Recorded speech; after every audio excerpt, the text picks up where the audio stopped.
Sky News studios in Melbourne, live. The Bolt Report. Now, Andrew Bolt.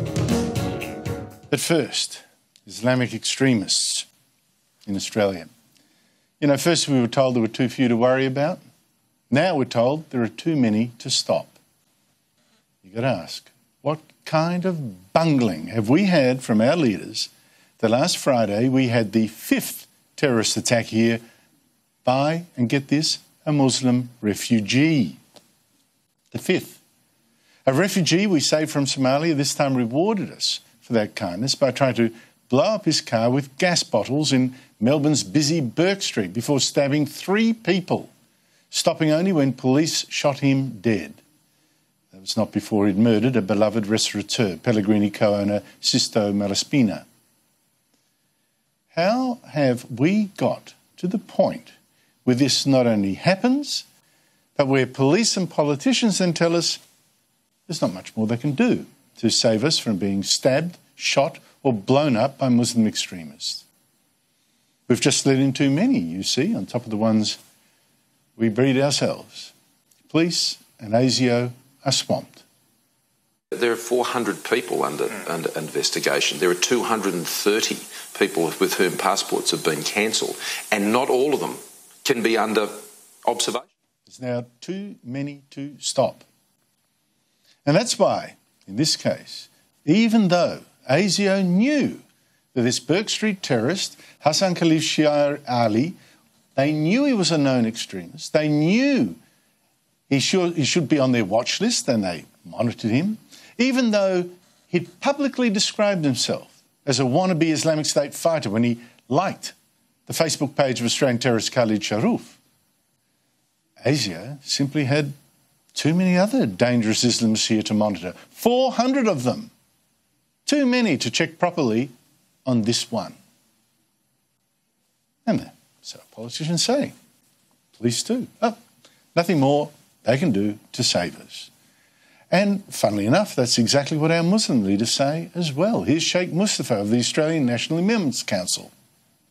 For the past almost 2 decades, the Islamic community has really been in the forefront of this. You know, we've been doing whatever we can in our capacity to eradicate, you know, extreme thoughts and potential acts of terror. There is nothing that the community has not done within its capacity, and for these comments to come out there, it's really, really wrong and unfair because, you know, we don't understand what more the Muslim community can do.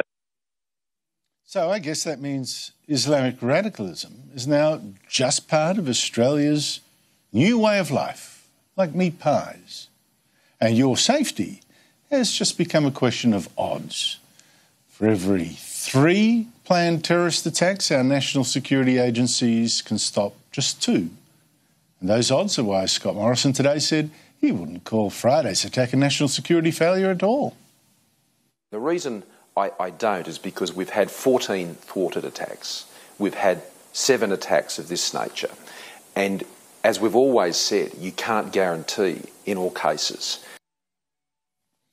But here is one reason I don't buy this argument, and there's nothing more to be done. As I said, Friday's murder was the 5th Islamist terrorist attack just by a Muslim refugee. I'm talking about people that we actually brought here under our refugee program. Before this, we had an Iranian refugee, an Islamic State supporter, staged the deadly Lind Cafe siege. Another Iranian refugee shot police accountant Curtis Cheng while shouting Allahu Akbar. An Afghan refugee and ISIS supporter stabbed 2 police in Melbourne. And last year, another Somali refugee murdered a man at a Melbourne apartment block in an attack that he told the TV station was for the Islamic State. Now, something in Islam does seem to license violence. Passages of its holy texts certainly do, which is why 25 of the 26 terrorist groups banned in Australia are Islamic. Now, it's true, many Muslim clerics say no, Islam does not endorse terrorism. Good on them for saying so. But then you get Muslim groups here like Hizb ut-Tahrir who seem to excuse it. Even if a single bomb went off in this country, even if 1,000 bombs went off in this country, all that it will prove is that the Muslims are angry, and they have every reason to be angry. Given all that, I would have thought there was indeed something more that the government could do. How about shutting the gates for a start? Now let me stress, most refugees do fit in. Some succeed brilliantly. Many terrorists now were born here. Yet are the successes of those we bring in worth the cost? Why are we running a refugee program that has also led to the killing now of 5 Australians? Why are we importing not just those extremists who kill those people, but also importing recruits for the lethal Middle Eastern crime gangs of Sydney? And for the Sudanese gangs, the children of refugees, now terrorising parts of Melbourne. How does a refugee program with those results make sense? As I said, once they told us there were too few bad apples to worry about. Here is ASIO boss Duncan Lewis, just last year saying refugees, terrorism, no such link. I have absolutely no evidence to suggest there's a connection between refugees and terrorism. How about that? A year ago, nothing to worry about. Now, we're told there are too many Muslim radicals, refugees and those born here, for ASIO to save us.